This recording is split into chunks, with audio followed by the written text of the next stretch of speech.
हरे कृष्णा। हम देखने जा रहे हैं श्री दशमूल तत्व श्लोक संख्या 6। स्फुल्लिंगा रुद्धाग्ने इव चिदर्णवो जीवनिचयाः हरेः सूर्यस्येव पृथगपि तु तद्भेदविषयाः वशे माया यस्य प्रकृतिपतिर्एवेश्वर इह सजीवो मुक्तोऽपि प्रकृतिवशः योग्यः स्वगुणतः। इसका अर्थ है, जैसे प्रज्वलित अग्नि से असंख्य चिंगारियां निकलती हैं, उसी प्रकार अनंत जीव श्री हरि के तेजस्वी प्रकाश से निकलने वाले चेतना के सूक्ष्म कणों की तरह है। श्री हरि स्वयं उस आध्यात्मिक सूर्य के समान है और जीव उनके प्रकाश की किरणों के समान प्रकट होते हैं। यद्यपि सभी जीव किसी अर्थ में श्री हरि से अलग नहीं है, फिर भी उनका स्थान उनसे सदा भिन्न रहता है। भगवान और जीव के बीच का यह शाश्वत भेद है कि भगवान अपनी अद्भुत शक्तियों के कारण माया शक्ति को सदा अपने अधीन रखे हुए हैं। इस कारण वे प्रकृति के स्वामी हैं, इसीलिए उन्हें परम भगवान के रूप में स्वीकार किया जाता है। इसके विपरीत जीव अपनी सूक्ष्म सीमित प्रकृति के कारण माया के प्रभाव में आने की संभावना रखता है। इसलिए भले ही वह मूल रूप से आध्यात्मिक हो, मुक्त स्वरूप वाला हो, फिर भी माया के अधीन होने की योग्यता, उस कारण उसे जीव कहा जाता है, जीव ही कहा जाता है। हरि ओम सहनाववतु सहनौ भुनक्तु सह वीर्यं करवावहै तेजस्विनावधीतमस्तु मा विद्विषावहै। ओम शांति शांति शांतिः। ओम अज्ञानतिमिरान्धस्य ज्ञानाञ्जनशलाकया चक्षुरुन्मीलितं येन तस्मै श्रीगुरवे नमः। जय श्री कृष्ण चैतन्य प्रभो नित्यानंद श्री अद्वैत गदाधर श्रीवासादि गौरभक्तवृंद। हरे कृष्णा कृष्णा कृष्णा हरे हरे, हरे राम राम राम हरे हरे। हरि ओम तत्सत्।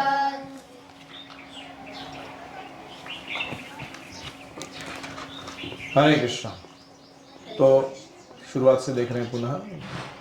आम्नाय प्राह तत्वम, वेद प्रमाण है। हरिमिह परमम, कि श्री हरि ही सर्वोत्तम है, परम है। सर्वशक्तिम, सारे शक्तियों के भंडार हैं। रसाब्धिम, सारे रसों के समुद्र हैं भगवान श्री हरि। तो ये पहले तीन क्या थे? हरि के बारे में थे। हरि मिह परमम सर्वशक्तिम रसाब्धिम। उसके बाद हमने चर्चा शुरू की तद भिन्नांशांश जीवान। तो इस बात को अभी यहाँ बताया जा रहा है। प्रकृति कवलितान, तो जो जीव है उनकी स्थिति क्या है? वे हरि के अंश हैं, भिन्नांश, और प्रकृति के द्वारा जकड़े जाने की संभावना से रहते हैं। हरि को माया नहीं पकड़ सकती, लेकिन जीवों को वो हावी हो जाती है, उनके ऊपर अपना प्रभाव डाल सकती है। तो इसका विस्तार से वर्णन इस श्लोक में आ रहा है। तो अभी देखते हैं। पहला है स्फुल्लिंगा रुद्धाग्नेः इव। इव मतलब कोई एनालॉजी दिया जा रहा है, जैसे कि रुद्धाग्नि मतलब ब्लेजिंग फायर, बड़ा भयंकर। जैसे आपने उस दिन देखा रहेगा हमारे होलिका के दिन, ब्लेजिंग फायर, और उसमें से कितनी अनगिनत चिंगारियां निकलती है कि नहीं? तो भगवान की तुलना किससे की गई है? रुद्धाग्नि है, ब्लेजिंग फायर के साथ। और जीवों की तुलना की गई है उनके स्फुल्लिंग जैसे निकलने वाले जो अणु जैसे आकार के छोटे छोटे कण होते हैं अग्नि के, वैसे स्पार्क्स कमिंग फ्रॉम फायर। तो इसमें वो स्पार्क का नेचर क्या है? वो ओरिजिनल फायर जैसा ही है, लेकिन उसका साइज क्या है? वो बहुत ही छोटा है। ऐसे ही जीव भी चिन्मय है, कॉन्शियस है, लेकिन भगवान इनफाइनाइट कॉन्शियसनेस, उनकी अनंत चेतना है। सबके बारे में वो चेतन है, लेकिन हम सिर्फ अपने ही चेतना को जानते हैं। ऐसे हमारी स्थिति है। इस तत्व को कि हम भगवान जैसे हैं गुणों में और भिन्न हैं मात्रा में, अचिंत्य भेदा भेद तत्व कहते हैं। अभी दूसरा, चिद अर्णवो जीव निचयाः। तो जीव जो है ये चिद अर्णवः यानी tiny particles of spiritual consciousness. हमारा अध्यात्म चेतना है। जैसे सूरज के पास क्या है? सनशाइन है। ऐसे ही सोल के पास क्या है? सोल शाइन उसकी चेतना, कॉन्शियसनेस। तो जिस भी शरीर में जीव जाता है वो जीवित बाहर दिखता है कि नहीं? जैसे मैं अगर किसी ग्लोव के अंदर अपना हाथ डालता हूँ और उसको मूव करता हूँ, तो क्या लगता है कि वो हैंड ग्लोव मूव कर रहा है, लेकिन कौन मूव कर रहा है?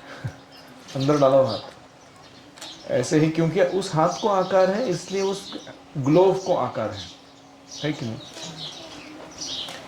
ऐसे ही जीव जब शरीर में प्रवेश करता है तो शरीर चलायमान दिखता है, मूविंग, एक्टिंग चल रहा है उसका, लेकिन शरीर चलायमान नहीं है, आत्मा उसको चला रही है। बाहरी रूप से शरीर हिलता डुलता दिख रहा है, और साथ में क्योंकि आत्मा को आकार है, इसलिए शरीर को आकार प्राप्त होता है। तो ऐसे चिद अणवः, tiny spiritual sparks of consciousness.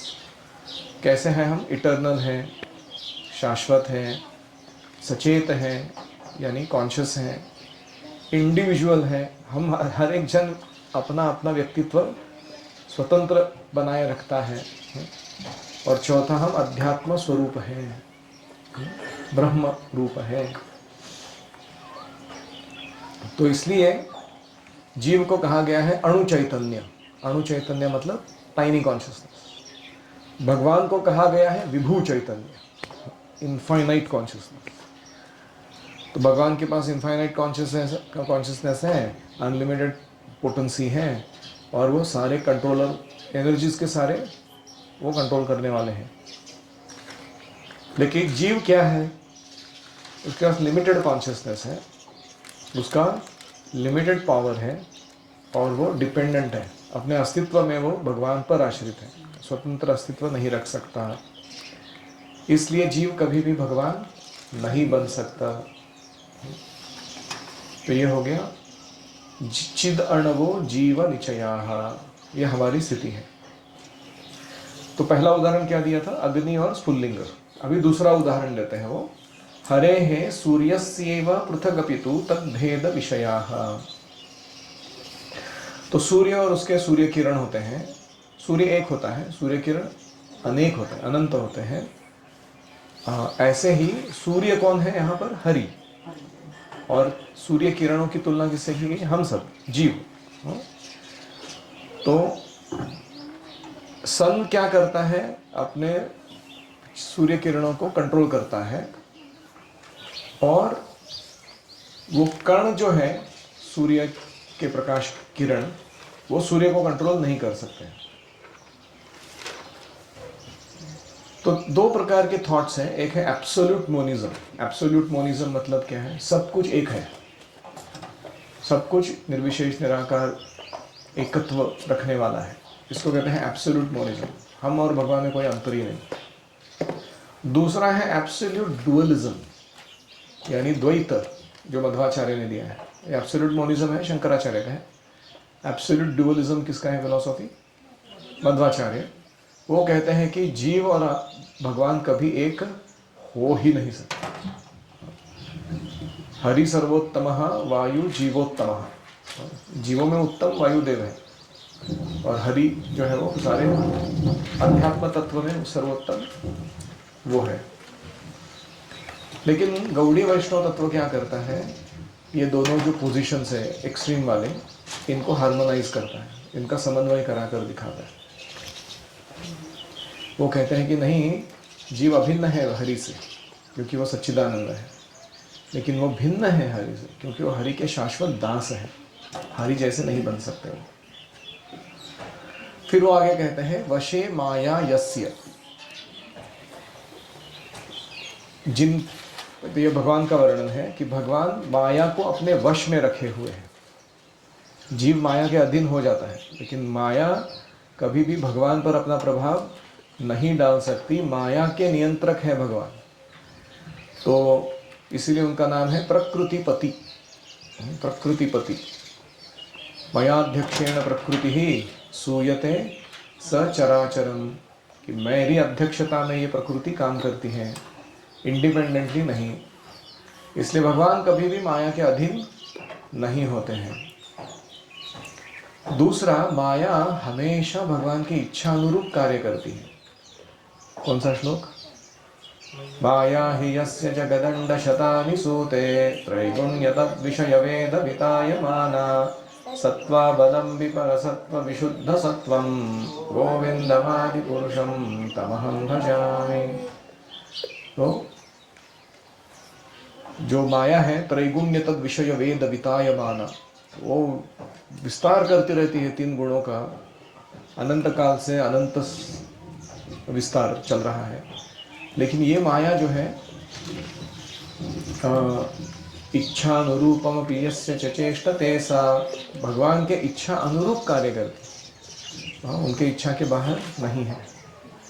तो भगवान हमेशा ट्रांसेंडेंट यानी माया से परे और अनटच्ड यानी माया के द्वारा प्रभावित अप्रभावित ऐसे बने रहते हैं। लेकिन क्या जीव का ऐसा स्थिति है? नहीं, कभी कभी वो बद्ध हो जाता है, ट्रांसेंडेंट नहीं रहता, बद्धावस्था में चला जाता है। और दूसरा, वो अनटच्ड नहीं रहता, वो प्रभावित हो जाता है। इसलिए दोनों में भेद है। ठीक है, आगे वो कहते हैं सजीवो मुक्तोपि प्रकृतिवश योग्यः स्वगुणतः। अभी इसमें जीव की जो यूनिक पोजीशन है वो बताई गई है इस वाक्य में। वो कह रहे हैं कि हालांकि जीव अध्यात्म है, अध्यात्म वस्तु स्पिरिचुअल है, लेकिन उसका पोटेंशियल है कि वो योग माया में रह सकता है, महामाया में फंस सकता है। दोनों पोटेंशियल है उसके अंदर। हाँ, इसीलिए उसको क्या कहा गया है? तटस्था शक्ति। तो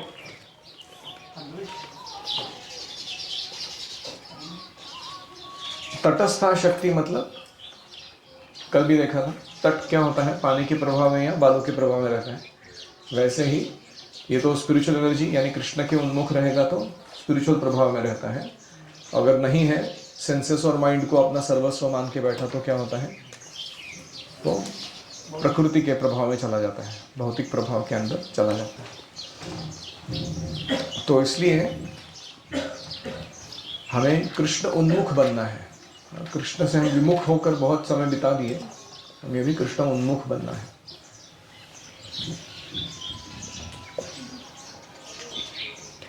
तो जैसे कोई अग्नि से निकलने वाला स्फुल्लिंग है, वो कभी कभी जल के संपर्क में, बालू के संपर्क में या लकड़ी के संपर्क में आता है तो अलग अलग रिएक्शन देता है कि नहीं? जल के संपर्क में ऐसा लगता है कि मानो बुझ ही गया हो। बालू के संपर्क में अपना इतना कुछ प्रभाव नहीं दिखा पा रहा। अगर कॉटन पे या लकड़ी पे गिरता है तो उधर वापस अग्नि प्रज्वलित होने लगता है कि नहीं? ऐसे ही तमोगुण, रजोगुण और सत्वगुण में जब जीव का चेतना अटक जाता है तो उसका अलग अलग प्रभाव दिखाई देता है जीव का। और इसलिए जो माइन्यूट पावर दी गई है जीव को, वो ये पावर नहीं है कि वो बड़े बड़े मशीनरी चला सकता है या बड़े बड़े प्लैनेट्स को घुमा सकता है। मेन जो टाइनी पावर दिया गया है हमको वो है हमारी स्वतंत्रता, फ्री विल।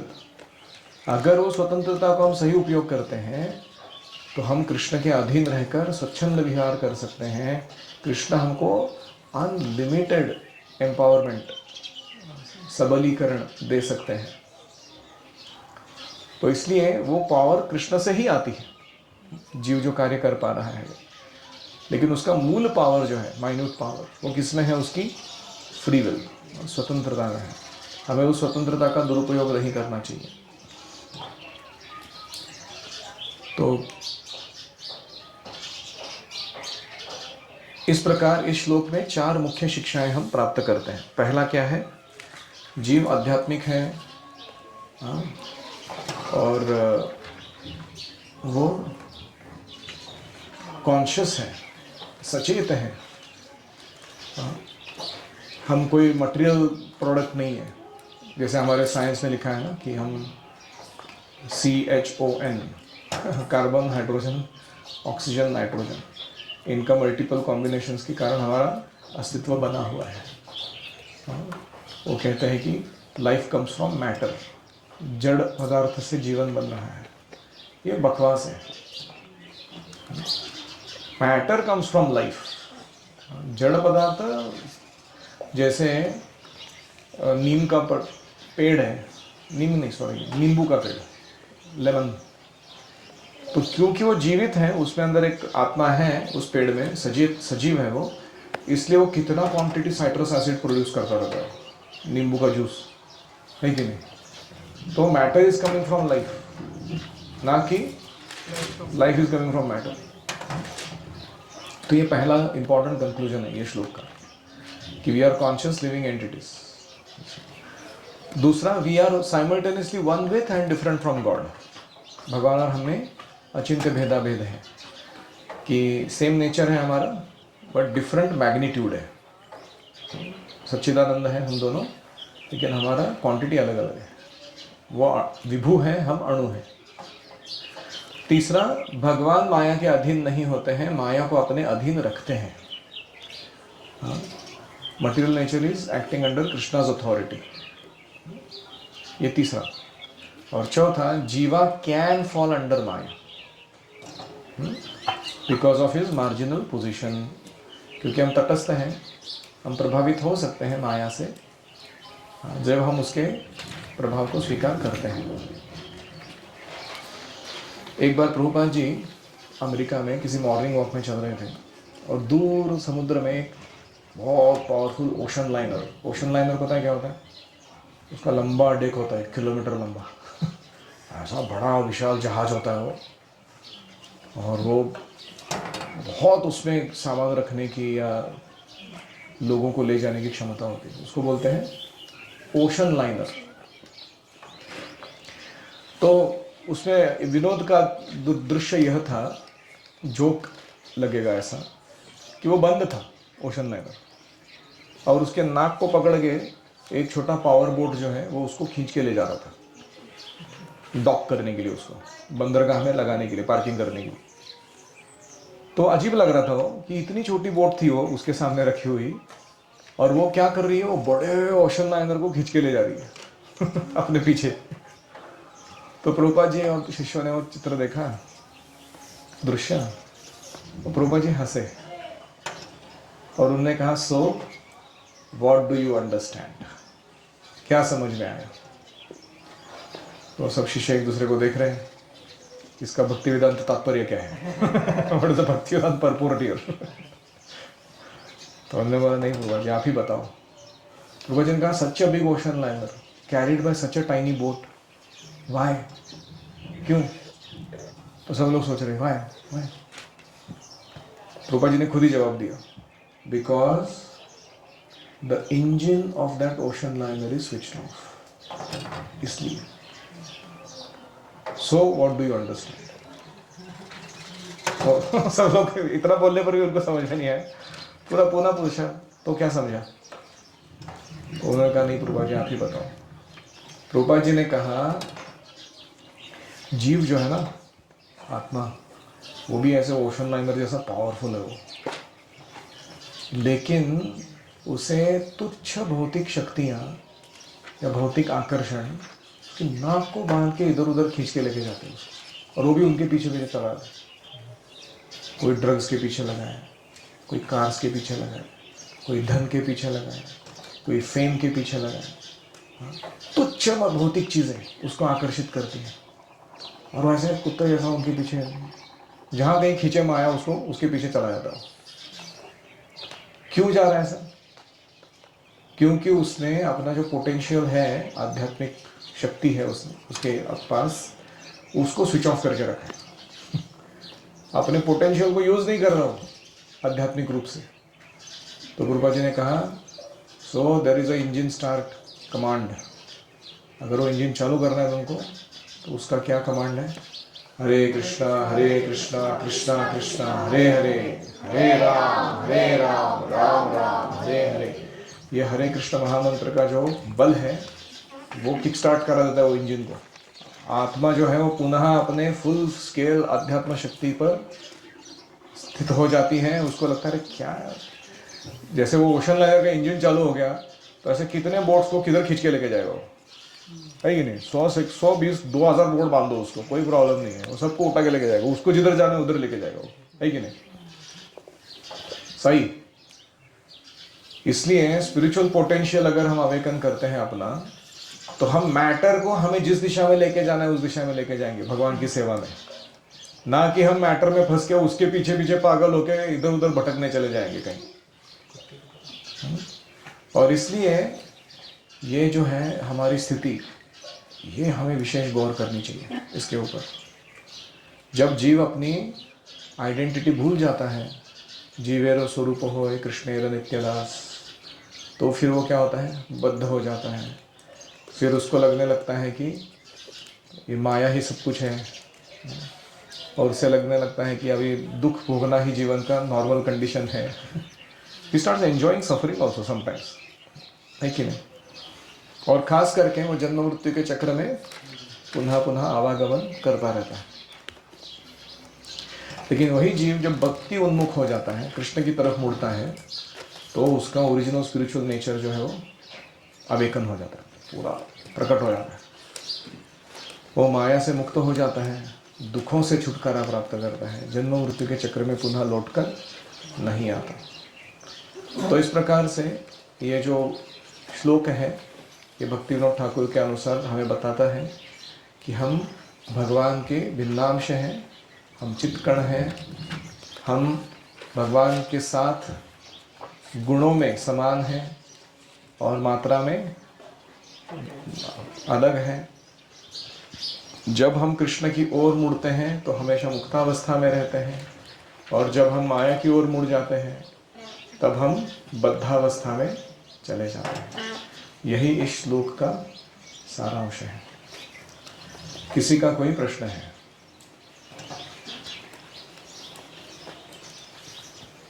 जी, आप इसमें एक पॉइंट मेंशन किए कि सोल को रूप है, इसलिए हमारे शरीर को रूप मिला है। इसका थोड़ा और डीप समझाइए तो, क्योंकि अभी 8,4 लाख स्पीशीज है ना, कोई इसका कैसा मैच करता है कोई? जैसे ग्लोव्स में भी टाइप होता है ना, एक सर्जन का ग्लो होता है बहुत ही पतला और एकदम, दूसरा ग्लो होता है वो ठंड में हम पहनते हो, ठंड से बचने के लिए वूल का बना हुआ, और तीसरा ग्लो बॉक्सिंग ग्लो होता है, इधर है हमारे पास, वो ताइक्वांडो वगैरह खेलते हैं वो पहन के मारते लोग, है कि नहीं? वो ग्लो अलग अलग है ना, भी ग्लो के आकार भी अलग अलग है, लेकिन ओरिजिनली वो किस पर आधारित है? वो जो हाथ अंदर जा रहा है उसके ऊपर आधारित है। ऐसे ही जीव चित्कण के रूप में आता है। जब आध्यात्मिक जगत में होता है उसका पूर्ण स्पिरिचुअल फॉर्म वहाँ मैनिफेस्ट है। जब वो भौतिक जगत में आता है तो एक अणु चित्कण के रूप में आता है। उसका ओरिजिनल फॉर्म जो है वो कॉम्प्रेस होकर एक बीज जैसा बन जाता है। अभी उस बीज को जिस भी शरीर में डाला जाए, कभी भेल के शरीर में डाला जाए, कभी मनुष्य के शरीर में डाला जाए, कभी छिपकली के शरीर में, बंदर के शरीर में, तो वो उसके अनुरूप, उसकी कर्म वासना के अनुरूप शरीर का आकार बनता है। लेकिन वो आकार बनता है ये किसका प्रूफ है? जीव को आकार है इसका प्रूफ है। अगर उसको आकार नहीं रहता तो उसको उसमें आकार नहीं आता था, है कि नहीं? तो इसलिए जो हम बात करते हैं कि जीव को आकार है, वो वाला हम स्पिरिचुअल फॉर्म नहीं बोल रहे, वो चित्कर्ण बोल रहे हैं। और हम इस बात को बोल रहे हैं कि वो अलग अलग बाकी जो भौतिक आकार बन रहे हैं वो इसलिए बन रहे हैं क्योंकि उसकी कर्म वासना उसके मूल आकार के आधार पर उन शरीरों को शेप दे रही है। ठीक है? कभी कभी हम जब करते हैं फिर भी फंसते हैं माया में। तो ऑब्वियसली क्योंकि हमारा जब पावरफुल नहीं है। हरिदास ठाकुर जी का कैसा जब था, माया स्वयं आके टेस्ट लिया तो भी अब फंसे नहीं वो, क्योंकि हम नामापराध स्तर पर है ना, इसलिए फंसते हैं। जब नामाभास स्तर पर जाएंगे तो समझ में आने लगा कि माया के कार्य कैसे चल रहे हैं हमारे सामने, और शुद्ध नाम लेने लगेंगे तो माया के प्रभाव से ही निरस्त हो जाएंगे, माया प्रभाव डाल ही नहीं पाएंगे। तो अलग अलग स्तर पर अलग अलग क्षमता है हमारी माया को भिड़ने की।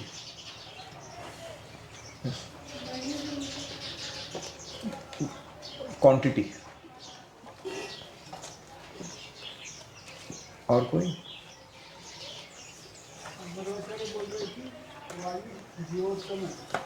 सारे जीवों में उत्तम जीव इस ब्रह्मांड में वायुदेव है, ऐसे वो कहते हैं, क्योंकि वो शुद्ध भक्त हैं भगवान के।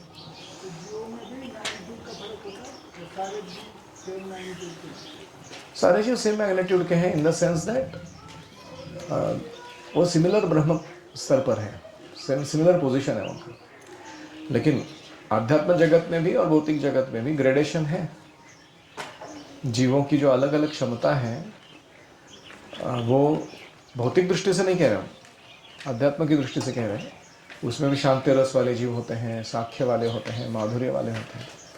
तो उनका भगवान के साथ इंटीमेसी, भगवान का अंडरस्टैंडिंग अलग अलग होता है, लेकिन वो अपने आप में परिपूर्ण होता है।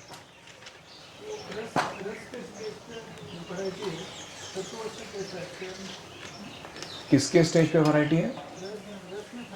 रस में फर्क है, और तत्व में कैसे फर्क है?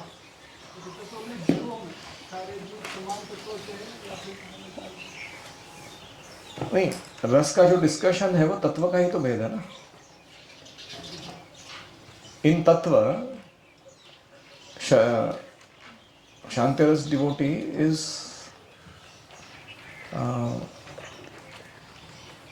कैटेगरी एंड साख्य रस डिवोटी इज अनदर कैटेगरी। जैसे पानी का ग्लास है वो पूरा पानी से भरा हुआ है, पानी का बाल्टी है वो पानी से पूरा भरा हुआ है, सिंटेक्स का टैंक है वो पानी से पूरा भरा हुआ है, फिर वो 40,000 लीटर का बड़ा टैंक है वो भी पानी से पूरा भरा हुआ है, और एक म्यूनसिपालिटी का रिजर्वायर है कोई 10 लीटर पानी स्टोरेज का डिवाइस, वो भी पूरा भरा हुआ है पानी से। तो पॉइंट ये है कि सब भरे हुए हैं कि नहीं, परिपूर्ण है कि नहीं है, लेकिन फिर भी फर्क है कि नहीं। ऐसे ही हर एक जीव का अपना अपना क्षमता है। कृष्ण को कितना जान सकता है, कितना प्रेम कर सकता है, कितना इंटीमेट हो सकता है, और कितना कृष्ण का अनुभव उठा सकता है, अपना अपना कैपेसिटी उनका। लेकिन सभी अपने आप में परिपूर्ण है, उनमें कोई कमी नहीं। जैसे हनुमान जी दास्य रस में है, गोपियाँ माधुर्य रस में है कि नहीं? भीष्मदेव वीर्य रस में है, लेकिन भीष्मदेव गोपियों की सराहना करते हैं कि नहीं, उनका रस कितना उत्तम है। लेकिन क्या भीष्मदेव ये इच्छा करते हैं मैं गोपी बन जाऊँ? नहीं, वो अप्रिशिएट करते हैं। यहाँ तक कि उद्धव जी भी इच्छा नहीं करते कि मैं गोपी बनूँ, वो इच्छा करते हैं कि मैं गुलमलता बनूँ जिसके ऊपर वो स्टेप करे, उनके चरणों की रज मिले मुझे। तो हर एक भक्त का अपना जो भाव है वो उसके लिए परिपूर्ण है, वो कृष्ण भावना से भरपूर है, वो खुद खुश है वो। लेकिन हम क्या देखते हैं, वो अलग अलग भक्त अलग अलग दूसरे भक्तों की सेवा की स्तुति करते हैं, है कि नहीं? वो अप्रिशिएट करते हैं। प्रहलाद महाराज बोलते हैं हनुमान जी मस्त है, हनुमान जी बोलते हैं शिव जी बढ़िया, शिव जी बोलते हैं यदु लोग अच्छे, यदु लोग बोलते हैं अरे ब्रजवासी बहुत अच्छे तो अरे वो दूसरे को ही बोल रहे हो, क्योंकि उनको मालूम है उसमें भी ग्रेडेशन है।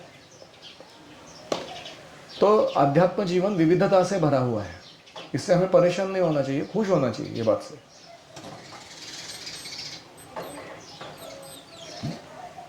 Variety is mother of enjoyment. Material world में variety is mother of confusion. लेकिन आध्यात्मिक जगत में बड़ा आनंद आता है उससे. इमेजिन करो कृष्ण का बर्थडे है जन्माष्टमी और सिर्फ कॉपिन पहन के सैफरन ब्रह्मचारी डांस कर रहा है, हरि बोल हरि बोल हरि बोल, और कोई नहीं उधर दूसरा. कृष्ण बोलेंगे अरे क्या, गिव मी सम मोर एंजॉयमेंट, है कि नहीं. तो वैरायटी है वहाँ पे. छोटे हैं, बच्चे हैं, बूढ़े हैं, स्त्रियाँ हैं, पुरुष हैं, ब्रह्मचारी हैं, गृहस्थ हैं, वानप्रस्थ हैं, सन्यासी हैं, सब लोग. तो वैरायटी जितना बढ़ता है उतना एंजॉयमेंट बढ़ता है. आप में से कितने लोग जॉइंट फैमिली में से हैं? आपका सारे घर वाले साथ में रहते हैं, चाचा चाची. हाँ, तो उनका अनुभव रहेगा कि वो अलग अलग फ्लेवर होते हैं. आपका मम्मी के साथ जो रिलेशनशिप है वो मातृत्व का भाव अलग है, और मौसी के साथ जो है वो अलग है. फ्लेवर वात्सल्य ही है. मामा के साथ और डिफरेंट वात्सल्य है. मामा के साथ बदमाशी किया जा सकता है जो माता पिता के साथ नहीं किया जा सकता, है कि नहीं. तो उसमें फ्लेवर्स है ना अलग अलग. जितना वो वैरायटी रिलेशनशिप बढ़ते हैं उतना आनंद बढ़ता है. इस श्लोक के जो मेन 4 पॉइंट्स बताए थे, पहला पॉइंट था लाइफ कम्स फ्रॉम कॉन्शियसनेस. हाँ, life comes from life not from matter. वो पहला था. We are conscious beings, we are not coming from. हाँ, जड़ तत्व नहीं है हम लोग. दूसरा अचिंत्य भेदाभेद है हमारे और भगवान में.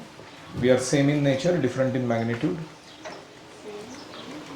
फिर तीसरा हमने देखा कि गॉड इज कंट्रोलिंग माया. ईश्वर जो है भगवान, वो माया के नियंत्रक है. माया उनके अनुसार काम करती है. हम नहीं हैं वो. हम ईश्वर नहीं हैं, बन नहीं सकते हम. और फिर चौथा हमने देखा कि जीवास कैन फॉल अंडर माया. तो तटस्थ होने के कारण हम माया में फंस सकते हैं. माया जो भी कार्य करती है कृष्णा का परमिशन लेके करते हैं. करेक्ट. फिर वो भक्त को क्यों करता है? क्योंकि वो परमिशन दिया कृष्ण ने उसको टेस्ट करने के लिए. जैसे हम उदाहरण देते हैं कि हम किसी मित्र के घर जाते हैं और हमको कुत्ता बात करके आपके ऊपर आता है, उसका नाम चिल्लाते हो सचिन. जो सचिन बाहर आता है टॉमी, तो फिर वो टॉमी एकदम चूहा बन जाता है वो, है कि नहीं. वैसे माया हम पर जब हावी हो रही है, हम कृष्ण को पुकारते हैं तो कृष्ण आदेश देते हैं कि मित्र है मेरा, इसको तंग मत करो. तो वो शरणागति के लिए प्रवृत्त करती है माया. हमें उससे परेशान नहीं होना चाहिए.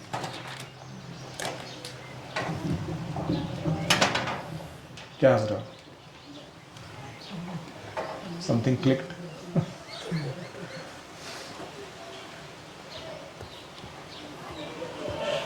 ओम हरे कृष्णा कृष्णा कृष्णा हरे हरे, हरे राम राम राम हरे हरे, हरि ओम तत्सत.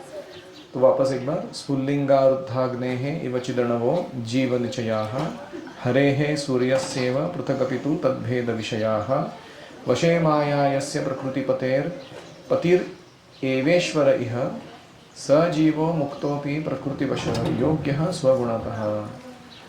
जैसे प्रज्वलित अग्नि के द्वारा असंख्य चिंगारियां निकलती हैं, उसी प्रकार अनंत जीव श्री हरि के तेजस्वी प्रकाश से निकलने वाले चेतना के सूक्ष्म कणों की तरह है. श्री हरि स्वयं उस आध्यात्मिक सूर्य के समान है और जीव उनके प्रकाश की किरणों के समान है. सभी जीव किसी अर्थ में श्री हरि से अलग नहीं हैं, फिर भी उनका स्थान उनसे सदा भिन्न है. भगवान और जीव के बीच में शाश्वत भेद है कि भगवान अपने अद्भुत शक्तियों के कारण माया को अधीन रखे हैं, प्रकृति के स्वामी हैं, और इसे उन्हें परम भगवान स्वीकार किया जाता है. इसके विपरीत जीव सूक्ष्म है, सीमित प्रकृति के कारण माया के प्रभाव में आते हैं, और मूल रूप से वो आध्यात्मिक है, मुक्त स्वरूप वाले हैं, फिर भी माया के अधीन होने के कारण उन्हें जीव कहा जाता है. जो जन्म लेते हैं उसको जीव कहते हैं. Thank you very much. Srila Prabhupada की जय, श्रील भक्ति विनोद ठाकुर की जय, रसमूल तत्व की जय, गौर प्रेमानंदे.